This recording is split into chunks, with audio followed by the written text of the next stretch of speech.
vamos a avanzar un poco y vamos a hacer sobre eso nuestros ejercicios.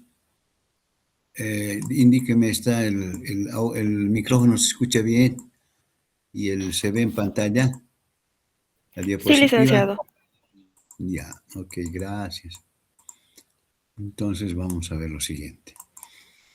Ya hemos visto el análisis costo, volumen y utilidad con cierto detalle, lo que más nos interesa, y vamos a proseguir. Siempre estamos en el capítulo 5, ¿ya? Hoy vamos a ver entonces, vamos a hablar de los costos contables, cómo afecta la depreciación en el flujo de caja y cómo se ajusta, ¿sí? ¿Qué efecto tiene? Entonces, para ello vamos a rápidamente ver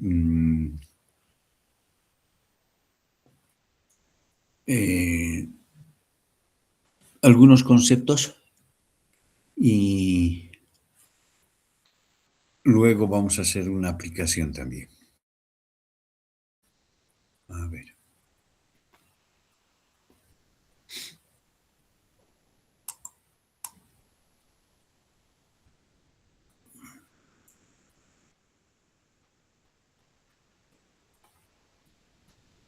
Hablemos de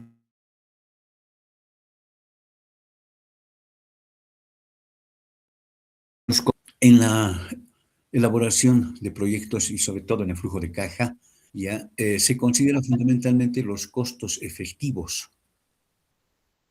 Déjenme ver.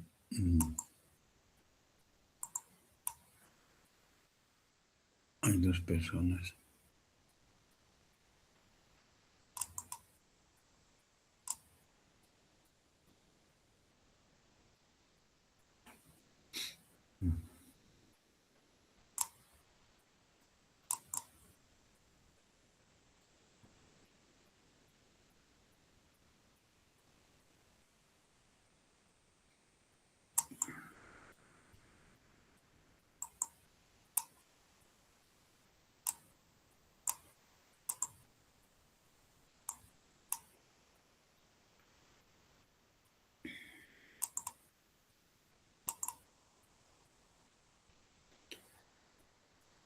Ya. Entonces, retomamos ya. ¿Ver otra vez está en pantalla la diapositiva o la vuelvo a abrir? Sí, licenciado, se ve. Ya. Estaban diciendo, ¿no? En proyectos lo que se considera son los costos en materia de gastos, ¿no? Los costos efectivos, vale decir, en dinero efectivo, ¿sí? En base caja. O sea, todos los gastos que anotamos es porque tiene efecto directamente en base caja.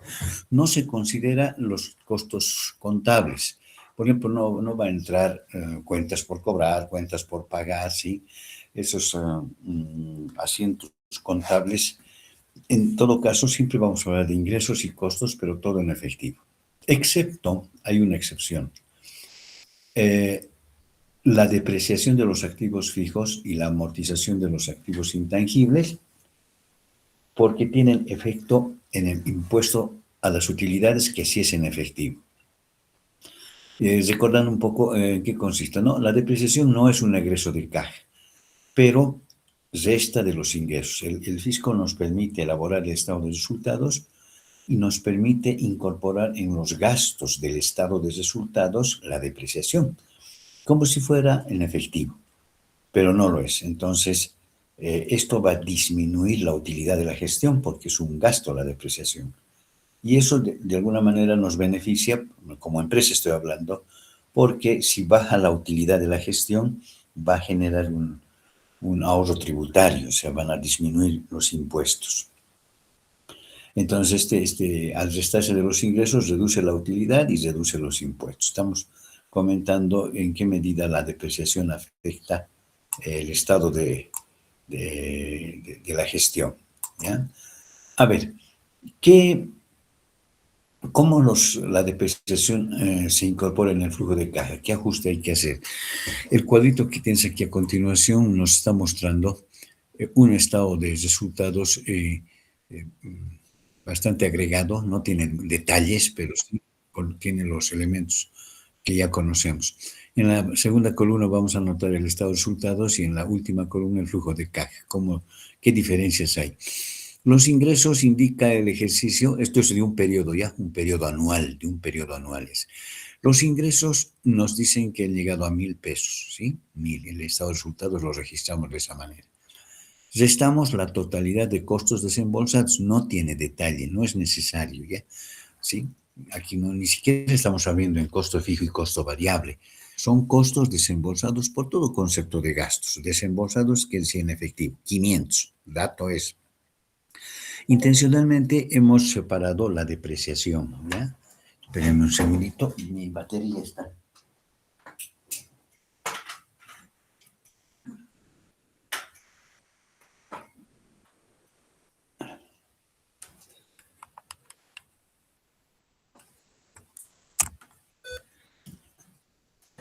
Ya, ahora sí, entonces, la depreciación la hemos separado porque es parte de los costos, ¿no? De los gastos, pero la estamos separando para ver dónde está la diferencia con el flujo de caja.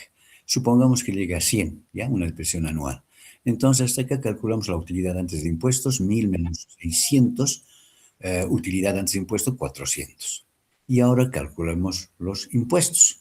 En este caso nos indica que la alícuota de impuestos es 15%, en el nuestro es 25, ¿no ve? Pero esto es simplemente para ejemplo, 15% de 400 es 60 y la utilidad neta viene a ser 400 menos 60, 340. Así nos muestra un estado de resultados con estos datos de ingresos, costos y con una depreciación de 100. En el flujo de caja, ¿cómo es el registro? Estos ingresos son en efectivo, estos 1,000 que están en el estado de resultados, por eso aquí también se vuelve a anotar 1,000 de ingresos. Los costos desembolsados 500, 500 también. Lo que no podemos anotar en el flujo de caja es la depreciación porque no es un desembolso en efectivo. Por lo tanto, esta celda está quedando en blanco. Calculamos la utilidad antes de impuestos, 1,000 menos 500, 500. Y aquí empieza a aparecer una diferencia. Es por la depreciación simplemente. 400, 500. Los impuestos que se pagan al fisco se calcula siempre sobre el estado de resultados, que es 60, eso es ineludible, y para el flujo de caja también significa los mismos 60, porque sobre esta base se paga impuestos, sobre el estado de resultados. Sacamos la diferencia, 500 menos 60, la utilidad neta del flujo de caja nos muestra 440. ¿Hay una diferencia? Sí. ¿Cuál es? Exactamente es la depreciación. Entonces, ¿cómo hacemos para igualar cifras, para conciliar las cifras? El método usual es sumar a la utilidad neta del estado de resultados, a esta de acá, 340, el valor de la depreciación 100. ¿Por qué tenemos que sumar? Porque aquí, si bien hemos restado, tenemos que hacer un ajuste acá. Es decir, tenemos que el valor de la depreciación 100, así obtendríamos una utilidad neta del flujo de caja de 440. Entonces, ese es el método usual para considerar la depreciación. Bien, así sería el efecto. Vamos a ver la siguiente diapositiva. Entonces dice, algunas cosas que recordar ya, los aspectos reglamentarios de la depreciación y amortización. El plazo de la depreciación y su forma difiere entre países, cada país tiene una normativa. En la nuestra nos permiten aplicar la depreciación lineal, que quiere decir que nosotros dividimos el valor del activo en el número de vida de años útil del activo y esa sería la alícuota. Entonces, esta es la forma y la depreciación hay que tomar en cuenta en cada normativa, ¿no? Donde se aplica la depreciación. Sí, también nos indica que la depreciación es inherente a los activos fijos, así como la amortización es inherente a los activos intangibles. Ambos hay que ajustar en el flujo de caja, ¿sí? Entonces, tanto la depreciación como la amortización. La depreciación, ¿sí?, se aplica por obsolescencia. ¿Por qué? Porque significa pérdida del valor anual conocido. Entonces, Los activos intangibles, a diferencia de los activos fijos, son, por ejemplo, un software computarizado, una marca, una patente, una licencia, etcétera, todo lo que es intangible. ¿No ve? También tiene el mismo tratamiento que los activos fijos. Entonces estamos viendo que esos son los aspectos reglamentarios de la depreciación. ¿Cómo afectaría entonces el tratamiento de los activos? Cualquier activo que se compra tiene un destino, un destino que es el uso, para eso se compra activos, pero ocasionalmente podríamos venderlo, porque cuando, por ejemplo, un activo ya está, por razones de obsolescencia o de tecnología, necesitamos otro activo nuevo, al dar de baja el equipo antiguo, a través de su venta, por ejemplo, podría generar utilidades, ¿sí? Y cuando se dice que tiene utilidades, cuando el valor comercial de venta de ese activo es mayor que el valor libro, ¿sí? Que el valor libro de ese activo. Entonces genera utilidades. Ahora, ¿qué tiene que ver esto? Si se generan utilidades, inevitablemente hay que pagar impuestos, porque estas utilidades, por normativa, paga impuestos a las utilidades. Ahora, no lo hace ese momento de la venta, por si acaso. Esto hay que esperar al final del periodo para después presentar el estado financiero correspondiente, el estado de resultados, y ahí se paga, pero que se paga impuestos afecta el flujo de caja. Y eso hay que considerar en el flujo. Muy bien. Entonces, para saber si hay utilidades, el criterio contable indica de que si hay utilidades, el precio de venta de ese activo es menor que el costo aceptado por el fisco. El costo aceptado por el fisco es el valor libro del activo. Por lo tanto, impuestos y eso hay que considerar en el flujo. Es decir, en este caso, el valor no depreciado o valor libro se llama ese precio aceptado por el fisco. Bueno, veremos el tratamiento de los activos y cómo vamos a operar. Aquí hay un segundo ejemplo, ¿ya? Dice, fíjense, un activo costó hace un tiempo atrás, no sabemos cuánto tiempo, 1.200. Ese es el costo histórico de adquisición de ese activo. Es una inversión. El momento de venderse tiene una depreciación acumulada de 800. El momento de venderse, una depreciación acumulada de 800. Su venta se realiza en pesos 600, o sea, hay que dar de baja ese activo por varias razones, etcétera, y la venta que podemos lograr nos va a generar 600 pesos de ingreso en efectivo. ¿Cuál será la utilidad contable? Nos pregunta. En el cuadro que ves aquí nos permite explicar aquello. La utilidad contable en la venta de un activo, ¿cómo calcularíamos? A ver, anotamos, venta del activo 600, tal como dice el ejercicio, se está vendiendo en 600. Esto es lo que ingresa a caja porque es en efectivo. Entonces uno dice, ¿cuál va a ser el efecto en caja? 600. No, pero antes vamos a calcular los impuestos todavía. Para saber si este activo genera utilidades o genera pérdidas, porque puede darse cualquiera de los dos casos, le vamos a restar el valor en libros. El valor en libro es lo que queda de este activo después de cierto periodo y se obtiene restando el costo histórico del activo, el valor de adquisición, menos la depreciación acumulada. Y aquí, como nos dice el ejercicio, la depreciación acumulada en ese momento ya es 800. Entonces, 1.200 menos 800, tengo un valor en libros de 400. Aquí pues estamos anotando este 400, está saliendo de ahí. Muy bien, tenemos que hacer esta comparación porque claramente se observa que el activo que estamos vendiendo lo estamos realizando en 600 y según la contabilidad el valor libro solo es 400. Entonces, claramente se advierte que hay una utilidad en la venta de este activo. ¿De cuánto? De 200. 600 menos 400, 200. Esta es la utilidad que estamos obteniendo por vender el activo en 600, sabiendo que contablemente nomás tiene un valor de 400. Por lo tanto, cuando yo llevo a balance, cuando estoy cesando la gestión, repito, todo este cálculo se hace al final de la gestión. debo calcular, y estos 200 que me generó como utilidad tienen que pagar impuestos. Pues si los impuestos son 15%, sacando 15% de 200, tengo 30. De tal manera que la utilidad neta no es 200, como parecía al principio, sino solamente 170, puesto que tuvimos que pagar impuestos de 30. Hay que hacer ese ajuste. Aquí se nota entonces que la venta del activo, si bien fue 600, en realidad a caja solamente le va a significar una neta de 170, ¿sí? 170. Entonces, el flujo de caja se observa acá de la siguiente manera, el mismo razonamiento, ya, pero más sintético, más sintético. Venta del activo 600, no hay duda, eso se recibe porque se está vendiendo en eso. Pero tarde o temprano tengo que pagar impuesto a las utilidades. Como las utilidades llegaron a 30, entonces 600 menos 30, el efecto en caja, en el flujo de caja, solo es 570, ¿sí? Porque aquí lo que hubo son impuestos por la utilidad que obtuvimos al vender el activo.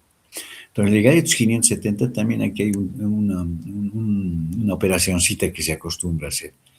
400, que es el valor en libro del activo, más estos 170 que estamos observando que hay una utilidad neta. Ese 570 me muestra el flujo de caja. Entonces el cuadrito nos explica con detalle cómo podemos hacer los cálculos, ¿ya? Esto cuando estamos vendiendo un activo con ganancia. Si el activo se vende con pérdida, sucede todo lo contrario. Aquí la venta del activo es 600 y el valor en libros es, digamos, 800. Entonces, en vez de haber una utilidad, va a haber una pérdida aquí por vender ese activo, ¿sí? Sacamos el 30% y la diferencia nos va a salir la utilidad neta. Pero entonces aquí, en vez de que se reduzca el flujo de caja de 600 a 570, va a aumentar porque habría un ahorro tributario, justo los efectos contrarios, ¿sí? Bueno, entonces, esa es la forma de ver, ¿ya? Con un ejemplo sencillito. ¿Qué otro tipo de efectos tributarios puede haber y cada qué circunstancia se presenta? Vamos a hablar del efecto tributario en costos. Aquí nos está diciendo el ejercicio. También podemos observar el efecto tributario, ya sea ahorro tributario o pago de impuestos, una de las dos va a suceder, cuando, por ejemplo, estando la empresa en funcionamiento, decide hacer un proyecto, o sea, digamos, sustitución de instalaciones, va a cambiar de maquinarias, pero con ampliación, o sea, va a ampliar la capacidad productiva y eso puede significar incremento en los costos de producción. Esa es una alternativa. La otra alternativa es que ese proyecto de ampliación y demás, o de modificación, de sustitución de instalaciones, puede ser con disminución de costos. ¿Cuándo se da esa disminución de costos? Cuando al reemplazar la tecnología más eficiente, va a haber más inversión, por supuesto, hay que hacer inversiones, los costos de operación se reducen porque trabaja con tecnología de avanzada. Y entonces, esa es la fundamentación para observar que puede haber disminución de costos.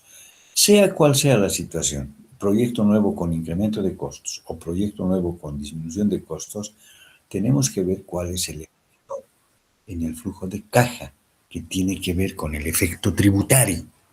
Entonces, la diapositiva siguiente nos muestra esa situación. El efecto tributario en costos, dice. A ver, ejemplo de análisis solo del efecto tributario. Como siempre, aquí vamos a detallar los conceptos de análisis.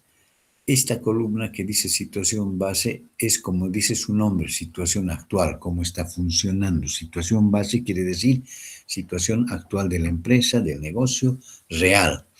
Y en la siguiente columna vamos a ver qué pasa si implementamos el proyecto que puede significar incremento de costos o disminución de costos. Bueno, vamos a ver aquí cómo se observa. Pero veamos primero la columna, la primera situación base. Los ingresos en ese año han llegado a 30.000. Esto es para un periodo, ¿ya? 30.000 en efectivo, 30.000. menos los costos desembolsados. Ahí está, todos los costos en efectivo, 12,000 pesos. La depreciación la hemos separado, ya dije, intencionalmente para hacer el ajuste correspondiente, ¿no ve? 4,000. Y entonces la utilidad es 30,000 menos 12,000 menos 4,000, 14,000. Utilidad antes de impuestos. Así está mostrando el contador, el balance, el estado de resultados. Le aplicamos impuestos, que supongamos es el 15%, 2,100, y la utilidad neta nos da 11,900. Hasta ahí todo bien. Pero ahora es el momento de hacer el ajuste de la depreciación. Estos 4,000 lo hemos restado porque nos permitió el Estado, el fisco, quiero decir, aplicar al estado de resultados. Y por lo tanto, estos 4,000 que vienen como gasto nos ha dado una utilidad de 14,000, ¿sí? Y sobre esa base hemos calculado los impuestos. Pero este gasto que está en el estado de resultados nunca fue un desembolso en efectivo, ¿sí? Es una operación contable nomás, ¿sí? Porque ¿qué hemos hecho? Hemos sacado la depreciación de ese año del activo y nos ha salido 4,000. Como nunca fue desembolso en efectivo, es el momento de ajustar. Por eso, después de la utilidad neta que hemos llegado acá, se le vuelve a sumar, en ese entendido de que esta resta ha sido para calcular impuestos nomás, pero en realidad nunca ha habido este gasto y eso es lo que estamos reponiendo o ajustando acá. El flujo neto, entonces, la situación base nos da ahora 11,900 más 4,000, 15,900. Ahí está el flujo positivo y así estaría la empresa. Pero ya recuerda que hemos hecho un ajuste. ¿Qué pasa si implementamos un cambio en la empresa, sustitución de instalaciones, de maquinarias, con un proyectito que hemos elaborado?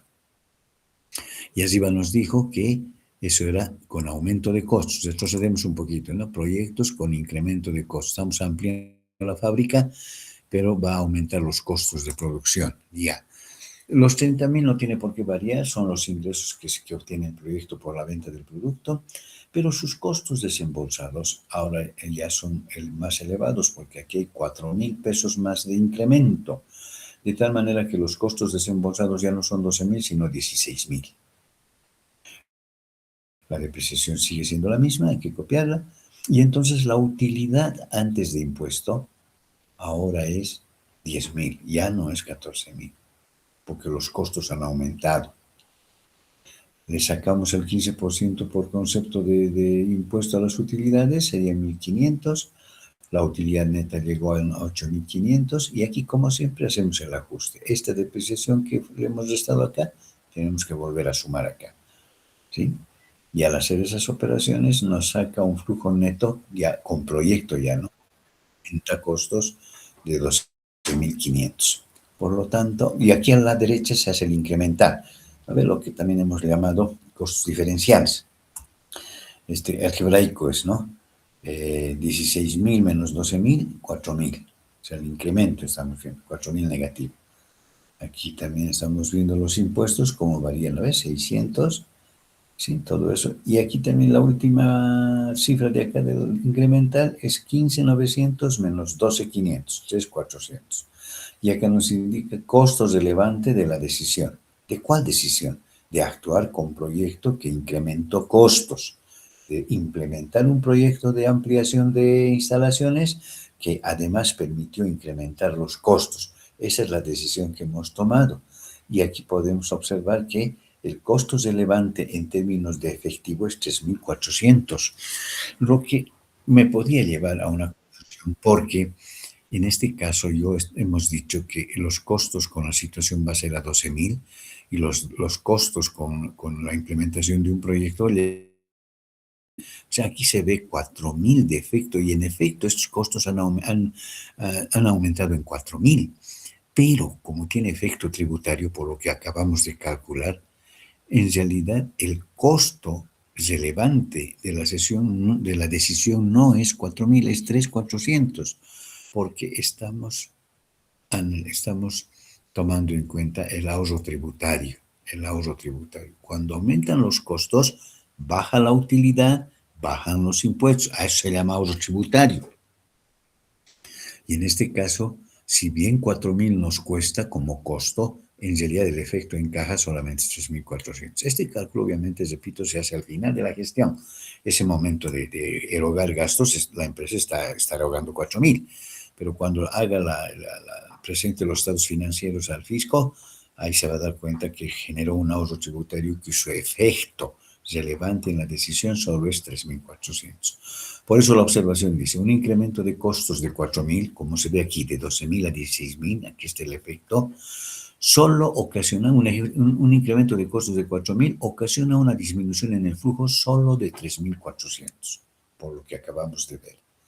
Así opera el ahorro tributario, o sea, el efecto tributario. ¿Qué pasaría si con proyecto hubiese disminuido los costos de 12.000 a 7.000, por decir algo? Todo lo contrario, cambia y en vez de que se reduzca el efecto del costo del relevante, más bien iba a subir. ¿Por qué? Porque ahí tenemos que no va a haber un ahorro tributario, sino más bien un incremento de costos, un incremento de utilidades, y vamos a tener que pagar más impuestos. Justo lo contrario, como lo vamos a ver con un ejercicio, ¿ya? A ver, veamos otro caso. ¿Y cómo sería? Y estoy hablando de otro caso, ¿ya? De otro caso. ¿Cómo sería el tratamiento del costo de la deuda? ¿Cuál es el efecto tributario, en este caso del costo de la deuda? Vamos a imaginarnos que la empresa ha construido una deuda, ¿sí?, de cierto monto, y como nosotros sabemos, toda deuda, en el momento de su pago, de honrar la deuda, tiene dos componentes: amortización del capital, o sea, del préstamo, y la otra parte es interés. Esto hay que desglosar. Un plan de pagos que nos hace el banco, el financiador, nos va a poder mostrar cuánto significa amortizar periódicamente y cuántos de intereses. Eso siempre lo vamos a saber. ¿Por qué se desglosa? Porque la amortización es simplemente una devolución, ¿sí? No es ni ingreso ni gasto, simplemente es una disminución de pasivos. Estamos amortizando, estamos disminuyendo la deuda, y eso no tiene por qué afectar. Además, eso se ve en balance, nada más, no se ve en el estado de resultados. Por esa razón no está sujeta a impuestos. Por lo tanto, no me preocupo, porque cada vez que esté sujeta a impuestos, ya te has dado cuenta con los cuadros anteriores, o hay ahorro tributario o hay pago de impuestos, ¿ve? Entonces, aquí, como no está sujeta a impuestos, hablemos ahora de los intereses. Los intereses sí es un gasto financiero que aparece en los gastos del estado de resultados. Por lo tanto, al ser un gasto de intereses, por concepto de haber contraído amortizar una deuda, va a aumentar los gastos y disminuir las utilidades. Y eso va a ser afectada por impuestos. Disminuye las utilidades, disminuye el impuesto. Nada más porque estamos pagando intereses. Entonces, aquí también se puede observar que cuando tenemos que pagar una deuda, una deuda contraída, la parte de los intereses sí tiene efecto tributario. Y aquí viene un ejemplo. Dice, supongamos que la empresa contrajo un préstamo de 200.000 pesos para financiar un proyecto con un interés anual del 10%. Así, bien sencillito, ya en un año. Bien, ¿qué va a pasar? Al cabo del año hay que pagar este 10%. 10% de 200.000, 20.000. Eso hay que pagar. No hay discusión. Es parte de los intereses, del costo de la deuda. Entonces, aquí nos indica, en el flujo de caja estaría afectando 20.000, pero no va a afectar los 20.000 de intereses, sino solo 17.000. ¿Por qué? Porque, es decir, el 85% de 20.000, le tenemos que sacar el 15% por efecto de los impuestos, que en este caso es de 15%. O sea, si bien 20.000 se desembolsa, en realidad el efecto en caja va a ser 17.000 no más, puesto que el 15% de esos, de los, vamos a decir, del pago de impuestos, solamente me permite afectar en 17.000. Entonces te das cuenta cómo el efecto tributario también afecta acá. Esa es la idea de analizar el efecto tributario y cada vez que se mueven costos, ¿sí? Siempre lo vamos a hacer así. Hablemos del impuesto al valor agregado. La pregunta es, ¿el impuesto al valor agregado qué es? Hay, como su nombre dice, ¿no? De acuerdo a nuestra normativa, es un impuesto que cada vez que se genera valor agregado hay que pagar, pero eso nos ha instruido, nos ha encomendado el Servicio de Impuestos que en realidad seamos sus administradores, porque nos obliga en la contabilidad a llevar un libro de compras, de ventas, ¿no es cierto?, donde nosotros anotamos el débito fiscal, el crédito fiscal, y al final de la gestión hacemos una conciliación para ver, decir si le debemos a impuestos, le pagamos. Y si ella nos debe, bueno, nos va no condonar, ¿sí? Nos va a compensar cada vez que generemos aquello. Por lo tanto, la cuenta crédito fiscal, débito fiscal tampoco entra en el flujo de caja porque al final se supone que se va a conciliar todo y nosotros somos, tal como dice acá, es omitido en el flujo de caja porque se considera que la empresa es solo intermediaria en su recaudación. El hecho de tener más crédito fiscal, más débito fiscal, etcétera, no nos hace ni más ricos ni más pobres. Ese se lo estamos administrando para el Servicio de Impuestos Nacionales, ¿sí? Por eso es que no afecta la situación. Excepto estos 13 conceptos que nos indican, ¿no? Si la inversión en capital de trabajo implica que el IVA de compra se financia independientemente de que después se recuperen las ventas, ya, podría afectar, pero no es tan preocupante. Cuando las ventas son sin IVA, caso de sociedades de profesionales y universidades, tampoco.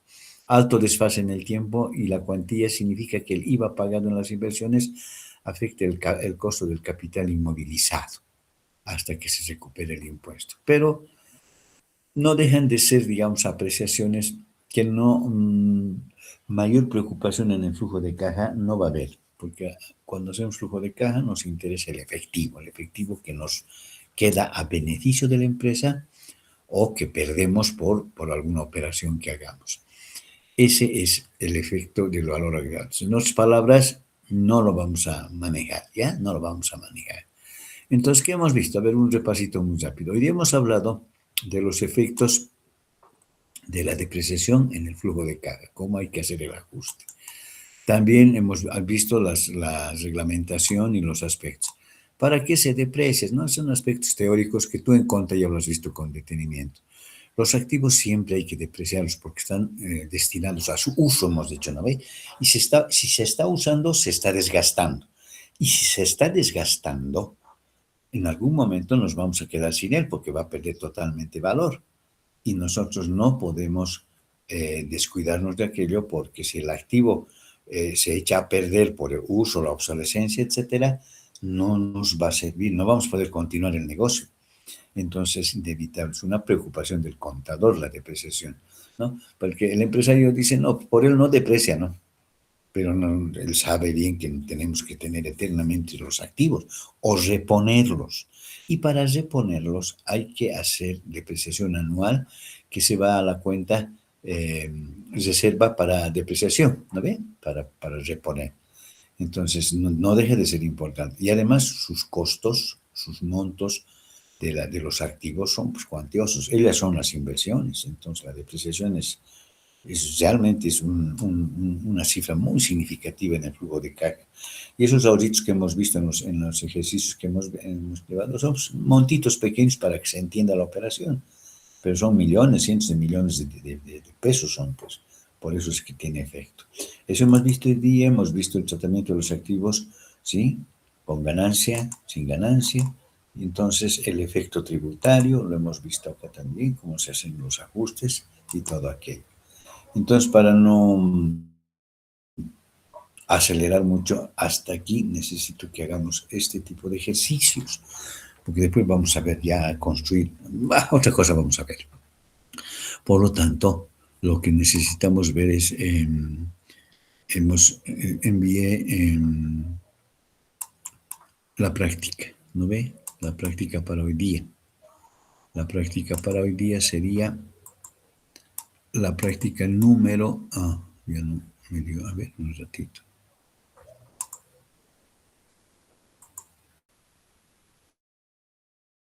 Ya. Y hoy habla la práctica de todo lo que hemos visto. Por ejemplo, dice calcular los efectos de la depreciación en el flujo de caja y comparar con el estado de resultados con los siguientes datos. Aquí nos da ingresos anuales 3.500, depreciación anual 180, costo desembolsado 900 y el impuesto a las utilidades 25%. Entonces, lo que hay que hacer es acá, con los cuadritos que hemos visto hoy, ya que está en el textito. Sí, exactamente igual, ¿no? No tienes por qué cambiar. Los mismos formatos usa, pero ahí vaciarle datos que corresponden a estos ejercicios para calcular. Así como siempre, lo primero lo hacemos de manera mecánica y después ya nos vamos a dar cuenta cómo funciona esto, ¿no? Cada vez que hagamos más ejercicio. Entonces, el ejercicio tiene como 6 preguntitas, así que eso lo tenemos que llevar ahora, ¿ya? Ahora mismo lo vamos a... En cada caso, posiblemente tengas que usar un cuadro distinto. Vas a buscar los cuadritos que están en el texto. Ellos nos van a guiar. Todo depende de qué es lo que está preguntando la práctica, el ejercicio. ¿Ya? Todo aquello lo tenemos que construir. ¿De acuerdo? Entonces, ¿se entendió lo que hay que hacer? Sí, licenciado. Ya, muchas gracias. Entonces, saquen la hojita, por favor. No se van a salir porque aquí tengo a 14 participantes y necesito que terminemos esto ahora hasta el final de nuestra clase, porque hay que hacerlo, si no, ¿qué momento vamos a hacer? Ya, manos a la obra, muchachos, manos a la obra, saquemos la hojita y empecemos a trabajar, ¿sí? Empezamos a trabajar.